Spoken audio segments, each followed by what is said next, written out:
Hello and welcome to the 2022 San Francisco Point-in-Time Count training. Thank you for joining us in this important effort to improve understanding of homelessness in your community. The count will be conducted in two primary phases, separating the count and survey efforts. This training is focused on the count portion, and the survey training will be conducted at a later date. We will share additional details regarding the purpose and methodology as this training continues. In this training, we will cover the following: the purpose of the point-in-time count, the definition of homelessness used for the count, how to conduct the count, and reminders and next steps. There are several reasons why a point-in-time or PIT count is conducted. The U.S. Department of Housing and Urban Development, or HUD, requires all communities that receive federal funding for homeless services to conduct a PIT count of all persons experiencing homelessness during the last 10 days of January. This year, HUD has allowed all communities in the Bay Area to reschedule to February while the COVID surge declines. Counts of people who are unsheltered, meaning living outdoors, in vehicles, tents, or other similar locations neither intended or fit for human habitation, are currently required every other year. In addition to meeting federal requirements, the PIT count provides valuable data for community understanding of homelessness. Data on the extent, prevalence, and reasons for homelessness is also critical for local planning efforts. This figure shows the different components the count includes to make sure all people experiencing homelessness are represented in the count. You will be participating in the general street count, which is highlighted in the middle box on this slide. The general street count is a visual count of people who are currently unsheltered and will take place between the hours of 8 p.m. and 12 a.m. on February 23rd. Timing and coordination are important to avoid duplication, so areas surrounding shelter locations should be counted first. Route timing is important and should be considered in pre-planning efforts. Rural regions and non-shelter areas may also be subject to special arrangements. We will discuss how your team should prioritize counting locations within your assigned count area, such as shelters, later in this presentation. The other components include the shelter count, the youth count, and the survey. The shelter count collects information on the number of people staying in shelter programs across the community. The youth count focuses on counting unaccompanied young people under the age of 25 and is typically done between the hours of 8 p.m. and 12 a.m. Finally, the survey component is typically conducted in conjunction with the general street count. Surveys are conducted with a representative sample of people experiencing homelessness across the community and provide us with a more detailed understanding of the experience and the diversity of the population and its characteristics throughout the region, including information on veterans, families with children, and people experiencing long-term homelessness. There are many changes to the methodology in order for us to conduct a PIT count in the midst of a pandemic. These changes are all designed to ensure the safety of all participants in the count. They include no large deployment sites, the pre-assignment of the majority of PIT routes or census tracts, emphasis on the outreach teams with lived experience guides and direct service program staff, the inclusion of the smartphone app Survey123 to be used for documenting observations of the team, and the team leader or designee will be the operator of the Survey123 observation app. The general street count is a visual count of people residing on the streets, in parks and open spaces, in tents, in vehicles, in abandoned buildings, or in makeshift shelters constructed of tarps, cardboard, or other materials. The street count will be conducted during the evening hours on February 23rd.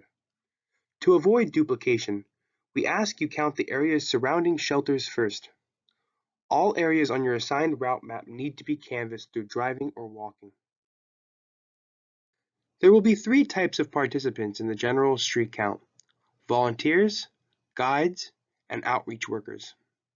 Volunteers will not be paid for their time, nor will volunteers be reimbursed for their mileage. Guides, who are individuals who have previously or are currently experiencing homelessness, will be paid $20 per hour in cash upon completion of their count routes. Payment arrangements are being made by the project team management.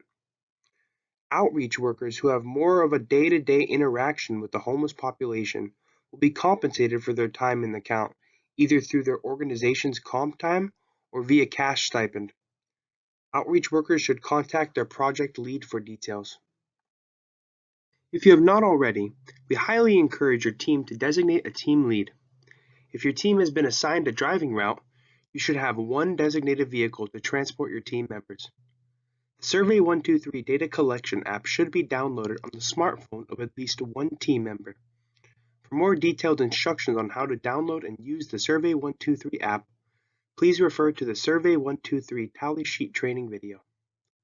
Street count maps will be emailed in PDF form, and a web link will be provided for smartphone accessibility prior to the count. Here are a few tips on how to prepare for the count. Wear comfortable shoes and clothing. Dress warmly. Wear a jacket, sweatshirt, raincoat, gloves, hat, etc. It is the winter. Bring a fully charged cell phone. Bring a flashlight. Bring your personal protective equipment. Wear your mask. Use hand sanitizer. The count will happen no matter the weather, so be sure to bring an umbrella or cold weather gear if necessary. And of course, be sure to get plenty of rest the night before.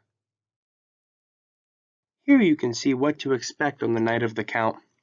Volunteers, guides, and outreach workers will begin their routes at 8 p.m., and the goal is for you to be in the field as soon as possible so that your team has an adequate time to cover your routes. You will first notify that you've started your routes by texting in your team number, which will be assigned to you prior to the count. You will then access the Pit Count survey on the Survey123 app. Your team will be able to access the app via a QR code or a web link that will be shared via email before the count. The app will ask you to verify health and safety information. After that, you will be asked to input your pre-assigned team number. We expect all teams to finish their routes by 12 a.m.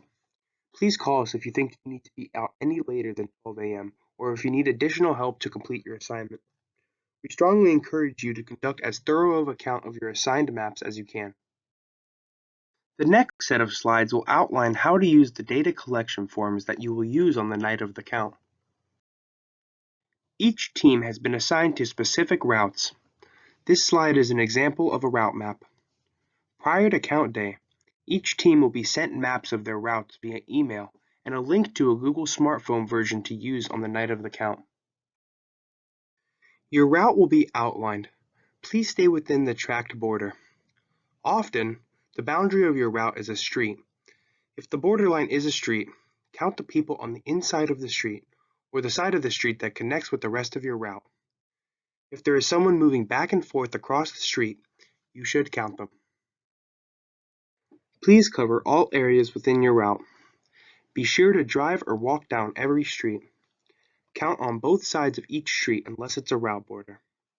Look for open areas. You may need to get out and walk. You decide the route you take. That route may depend on traffic or where shelters are. Be sure to cover areas around shelters first. It is a good idea to put X on streets and areas once you've covered them so you don't count them twice. If you are assigned two contiguous maps, be sure to outline a route that will easily take you from one map to the other. When you first open the app, you will verify that you and all your teammates are fully vaccinated against COVID-19 by selecting Yes. Then you will be required to enter in your pre-assigned team number. Let's look at some examples of how to fill out the tally sheets. You will fill out one line per person that you see. In the first example, you observed one individual who appeared to be a male in their 30s and was on the street. You start by bubbling in confirmed under confirmed or suspected. Next, you would bubble in outdoors under dwelling or vehicle type. Under location seen, you would bubble in neither. Under individual or family, you would bubble in individual. Under gender, you would bubble in male. Under age, you would bubble in 25 plus. To move on to the next entry, you press the plus icon, which is located under the map in the bottom right area of your screen. Please note that for the purposes of the count, a family is defined as one adult present with a child under the age of 18. In the next example, you observed a family of 3 that included 2 adults over the age of 25 and 1 child under the age of 18 living on the street. You start by filling in the bubble that says confirmed under confirmed or suspected. Next, you would bubble in outdoors under dwelling or vehicle type. Under location seen, you would bubble in neither. Under is this sighting part of an encampment, you would bubble in no. Under individual or family, you would bubble in family.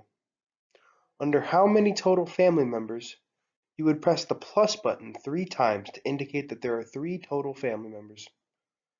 Under age and gender of each family member, you would start with the first person and bubble in their age and gender. After bubbling in the first person, below the section age, there is a forward pointing arrow with a 1 out of 3 to the left of it. You would press this arrow and again bubble in the age and gender of the next person. After bubbling in the second person, you would press the forward arrow again to move on to the third person. After bubbling in the age and gender of the third person, you would press the plus icon in the bottom right area of your screen to finish the entry and move on to the next one. Listed here are some ways to identify vehicles that are housing individuals. We want to maintain a respectful distance, so please do not walk up and look inside the vehicle, knock on the vehicle doors or windows, or shine flashlights into the vehicle. Instead, here are some signs to look for that can indicate whether somebody is living inside the vehicle or not. A vehicle with windows that are fogged, partially open, or blocked. Electrical connections or generators. Screens or window coverings. Items inside and outside of the vehicle, including household items, bags, clothing, etc. Sounds of music or talking coming from inside the vehicle, or that the vehicle is in a known, safe parking location, which may be designated on your map.